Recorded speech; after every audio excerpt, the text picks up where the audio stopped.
สวัสดีค่ะพ่อแม่พี่น้องสวัสดีFCทุกท่านเนาะค่ะบ่ว่าจะเป็นFCเก่า FC ใหม่เนาะค่ะที่เข้ามากดติดตามเข้ามารับชมรับฟังทางช่องของเจตาพารวยเนาะค่ะกราบขอบพระคุณหลายๆมื้อนี้เจตาก็จะมาว่างแนวทางของลาวพัฒนาค่ะลาวพัฒนาเห็นอยู่นี่ประวัติของปอยเป็ดเด้อค่ะปอยเป็ดเพิ่นเข้าไป92992629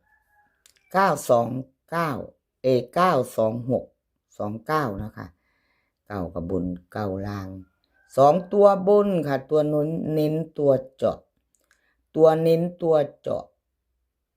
2ตัวบนพะนะพี่น้องล่ะ2ตัวล่างโอ้ยมีแต่เว้าผิดนะเจตาก็ได้ขอโทษขออภัย92ลาวออก2992ของเพิ่นเข้าไปเนาะล่างค่ะเข้าไปล่างปอยเป็ดFC เป็นยังไงค่ะ FC มีไปตามปอยเป็ดบ่มีไปตามเพิ่นบ่ค่ะคันใดก็ดีใจนำเนาะคันยังบ่ทันใดก็ไปต่อไปตามใหม่เนาะค่ะ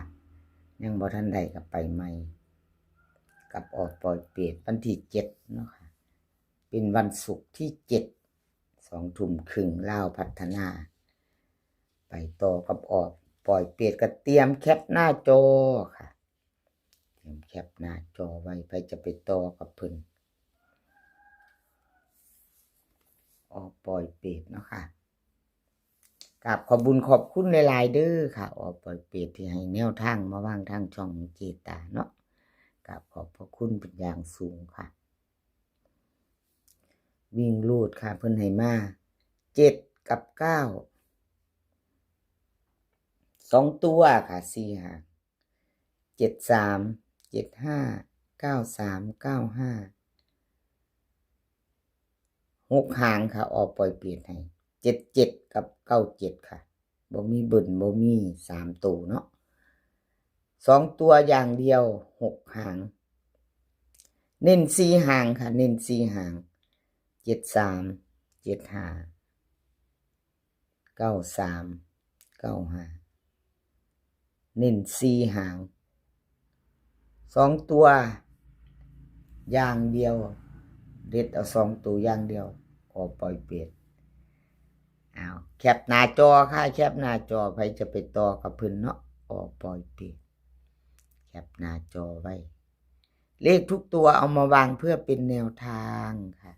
โปรดใช้วิจารณญาณในการรับชมเป็นอย่างสูงเนาะค่ะหลุดไปก็กราบขอโทษขออภัยค่ะเดินแล้วล่ะพี่น้องปล่อยเปลี่ยนเพิ่นมาแล้วหลังจากเพิ่นหลุดไปอยู่เนาะหลุดหลายงวดอยู่ก็บ่เป็นหยังค่ะเป็นเพียงแนวทางเนาะเป็นกำลังใจให้กันคือเก่าค่ะบ่เป็นหยังมาไปต่อใหม่กับเพิ่นวันศุกร์เนาะค่ะเป็นวันที่7ปอยเป็ดแคปหน้าจอไว้ไปต่อค่ะไปต่อไทยมักหว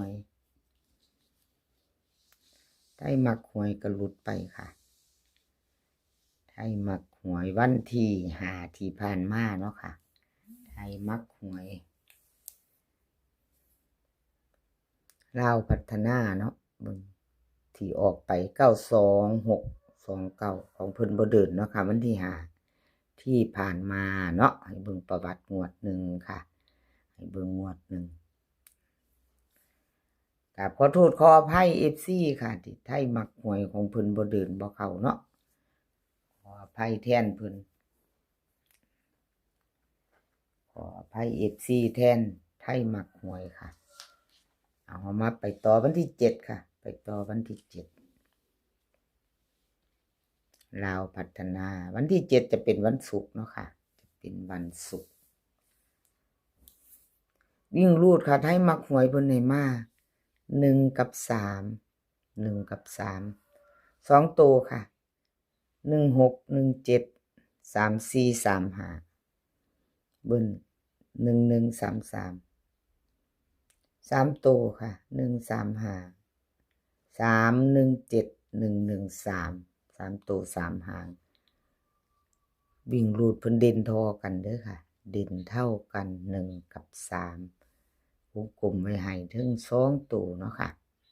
1กับ3ไทยมักหวย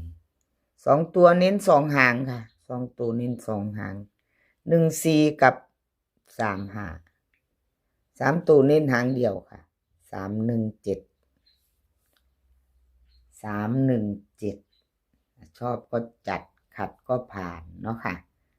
ชอบก็จัดขัดกับผ่านนี่ก็เป็นเพียงแนวทางเนาะค่ะพี่น้องเป็นเพียงแนวทางมีเขามีหลุดไปค่ะกราบขอโทษขออภัยต่อไปค่ะต่อไปเป็นของอน้อยนำโชคเนาะค่ะ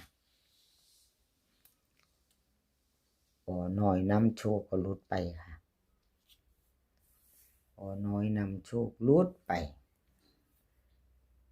926 29ล่างวันที่5ที่ผ่านมาค่ะบ่เดินไทยมักหวยบ่เดินเอาไทยมักหวยบ่เดินว่าซั่นอ้อน้อยนำโชคเพิ่นผ่านไปแล้วเนาะเจตาเจ้าก็ได้เว้าผิดดีๆว่าติขอโทษขออภัยค่ะเว้าหลายก็หลงเนาะพี่น้องเนาะขออภัยหลายๆอ้อน้อยนำโชคค่ะขอโทษขออภัย FC แทนเพิ่นเนาะที่แนวทางเพิ่นบ่เดินบ่เข้าค่ะมาไปต่อไปใหม่ค่ะเจตาให้กำลังแรงใจคือเก่าเด้อค่ะให้กำลังใจซึ่งกันและกันเหมือนเดิมค่ะเป็นเพียงแนวทางมีเขามีรุดเนาะค่ะเอามาไปต่อเล่าพัฒนาของอน้อยนำโชค2 ทุ่มครึ่งจะเป็นวันศุกร์ค่ะวันศุกร์2 ทุ่มครึ่งวิ่งรูดค่ะ1กับ3 2ตัวค่ะ2ตัว1011 38 37เบิ้ล11กับ33 3ตัวค่ะ3หาง137 311 138วิ่งรูดเป็นดินทอกันค่ะ1กับ3วงกลมให้ทั้ง2ตัวเนาะ1กับ3 1กับ3 2ตัวค่ะ2ตัว4หาง1011 38เน้น2หางค่ะ2ตัวเน้น2หาง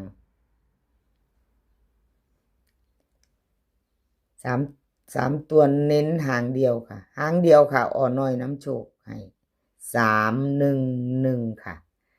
ชอบก็จัดขัดก็ผ่านค่ะชอบก็จัดขัดก็ผ่านเนาะค่ะเป็นเพียงแนวทางเนาะบ่ชอบเฮาก็ผ่านไปเนาะค่ะบ่ชอบก็ผ่านไปครับขอบคุญขอบคุณ FC ทุกคนค่ะที่เข้ามารับชมรับฟังทางช่องของเจตาครับขอบพระคุณหลายๆ FC ใหม่ถ้าชอบคลิปนี้ผ่านเขาไม่เห็นเนาะค่ะเพิ่งเข้ามาผ่านเขาไม่เห็นบ่ทันได้กดติดตามก็ฝากกดติดตามเนาะติดตามกดไลค์กดหัวใจเนาะค่ะเป็นกำลังใจให้ทางช่องเจตาพารวยเนาะค่ะครับขอบพระคุณหลายๆแล้วก็อย่าลืมเด้อค่ะอย่าลืมกดกระดิ่งแจ้งเตือนเนาะจะได้บ่พลาดกดกระดิ่งแจ้งเตือนค่ะ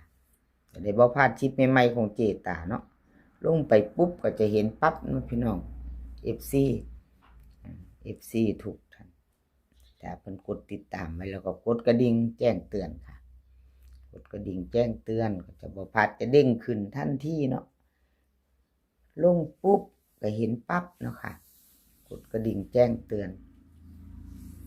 คลิปนี้ก็ขอพี่น้องโชคดีวันศุกร์ที่7ค่ะ2 ทุ่มครึ่งกับเล่าพัฒนาให้โชคดีกันทุกคนมีความสุขขอให้สุขภาพแข็งแรงกันทุกคนค่ะเดินทางไปไสก็ขอปลอดภัย